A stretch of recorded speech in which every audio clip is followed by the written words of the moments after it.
Section C, 1, authorizing any county to accept the authority granted by 6-2-201, 22 and 23 to regulate the uses of property where such use is found to be detrimental to the health, morals, comfort, safety, convenience, or welfare of the residents. Mr. Mayor, may I be heard? Do I have a motion? Yes, I'd like to move that this resolution be accepted and is authority granted. Have a motion, is there a second? Second. Have a motion, second, discussion, Ms. Dutcher. Mayor, I think under the rules, do I have a period of 10 minutes because I'm author and sponsor? Pardon? Do I have 10 minutes? According to the commission rules, you would have 10 minutes. Thank you. First of all, one of the things that I'd like to really clarify is this is not zoning. It has nothing to do with zoning.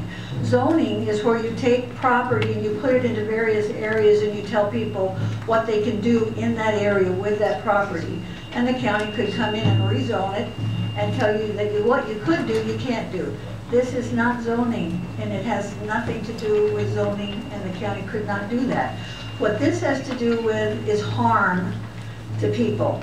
The burden would be on the county instead of the landowner having to bear the burden to prove that they ought to be able to use their property the way they'd like in zoning.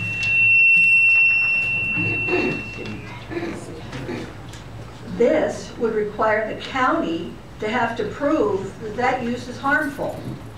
That means that somebody could put something next to your house and it was harmful to you. As it stands right now, the county could not take the responsibility that a good government has, which is to protect its citizens. It's called the police power for a reason. That kind of police power allows the county to protect its citizenry from someone trying to do something harmful. And you've heard the reasons why people believe that the wind farm, sited where it is harmful to this county and to people. You already have this kind of regulation. It's called animal control. It's called weed abatement. It's called building codes and permits. They're all based on the police power to create protection from others doing harm to other people that are next to them. It's not going to do, as one individual said, tell you what you can and can't do on your property. This code section, if you adopt it, simply authorizes you to create an ordinance that you feel will protect people or balance the interests, the harm versus the benefit. I wish I could help you understand that it's not zoning. It has nothing to do with zoning. It's not going to tell you how to use your property or how you can't use your property. It's going to stop people from harming other people when they use their property inappropriately. And it'll be up to the county to prove that it's inappropriate and harmful. So is it harmful? Why do we think that a wind farm is harmful? We've got a lot of data out there. If you look at the early data in America when they first built them, and I lived by a wind farm in San Gorgonio Pass. In California, of course, they liked the wind. They built a lot of wind farms all over. But you know where they built them? They built them up like Buffalo Mountain is. They put them in windy passes that funnels the air from the ocean to the desert, which is San Gorgonio, or Tehachapi, which funnels it from the mountains into the eastern desert. They don't put them on Pebble Beach. They don't put them on Yosemite Dome, where the wind is really good. They don't put them where the tourists go. They put them where nobody goes because it's windy there. People don't like it. So they're appropriate there. Where do they put them here in the Midwest? They put them on open agricultural land where there's a lot of wind and very few people. Crops, not people. Where's this one located?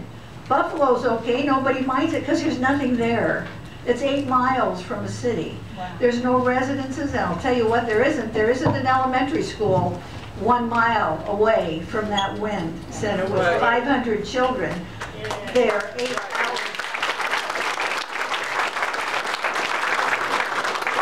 Tell you another thing they're bad about. 600,000 pounds between truck and turbine going across our road and bridges 23 to 29 times. we won't have roads and bridges left. If you pass the ordinance, not the statute only, the resolution is to pass this, to adopt the statute that the Tennessee Code says you can do, then, county, to protect your citizenry. That's all that's going to happen today if that statute is adopted. There will be no ordinance yet. There will be nothing changed other than the county will have the opportunity. I've heard it said, we don't have a dog in this fight, there's nothing we can do about the wind farm. That's the truth. Right now, the county can do absolutely nothing about that wind farm. They can do one thing. The one thing they could do is pass this ordinance to adopt that statute. Then they would have the ability to protect people from things people feel are doing harm to them or to the economic status of the county.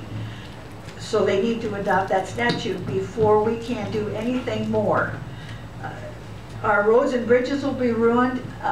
I ask you, if you could go to Pebble Beach and have 100 wind turbines, would you go there?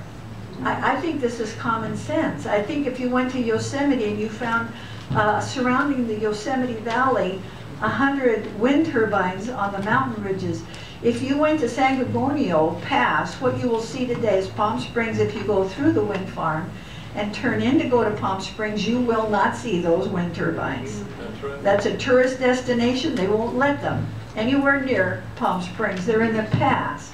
If you go up to Tehachapi, you won't see anything around there for many, many miles because they only allow them where there aren't tourists. Every other place, you don't see them anywhere where there are tourists for a reason, is most economies don't want their tourism ruined. Tremendous sums of money come into this county out of tourism and out of the resort known as Fairfield Glade that people come to for years before they decide to move here and pay the property taxes then. We build 80 houses a year and have been doing that for a long time, which builds the property tax. Another common sense, if you own a house and you put a turbine next to it, how many people do you think proportionally out of the people who are going to come and look to buy your house are going to say, I don't think I want to live next to a wind turbine? What percentage? If it's 10, 20%, you're going to have to lower your price for your home to get rid of it because you want to move because you got to move. You're going to look, that's the lowering property taxes that you're going to get. That's lowering the value of Fairfield Glade. That's lowering the people who want to come here and buy a home here, which this county needs because your best economic resource is tourism and Fairfield Glade. 30% of our income or more comes from Fairfield. Jobs are in Fairfield. We're getting older. We can't do things for ourselves. We hire other people to do them for us. We shop locally because we don't want to have to drive 40 miles to go to Knoxville. You're making a mistake if you think that $250,000 is going to replace the money that eventually, over 2-3 years, you will lose.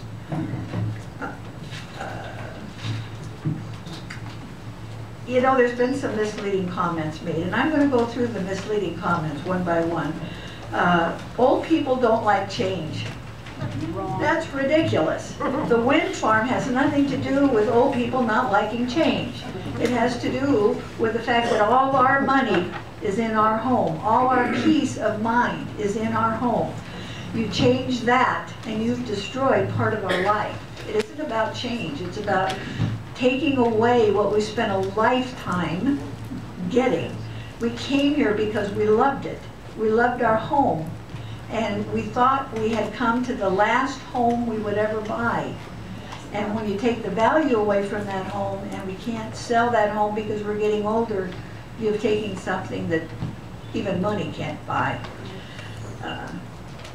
You say it'll do no harm at all. The roads alone ought to convince you because they're not going to fix the roads. If we create that ordinance out of the statute, which we won't do today, if we did create that ordinance, they'd have to pay for the damage they're going to do to our county.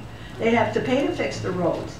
They'd have to pay to shield that elementary school. Maybe they built us a new elementary school, which I think would be a really good idea because we'll grab Orchard then. Instead of putting the 500 kids there, build us a school. They're going to ruin tourism. That's going to all cost us. That's the harm they're going to do. You have about 1 minute and stuff. Okay. There's a whole lot of misrepresentations. I'll move right along real fast. It's not like Windrock. They're 200 feet tall instead of 657 feet tall. Their noisy is much greater because they're 3 times bigger, and there's more vibration because they're that much taller. So there's even more, there's a word for it that means it's a whole lot more than just 3 times more. 5 jobs. You're going to be at 5 jobs.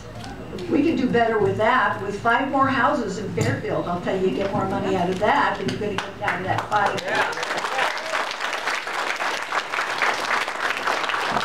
Against wind farms.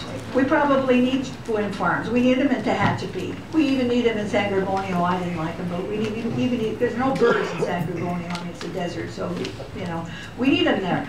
We don't need them where they're going to do this much damage.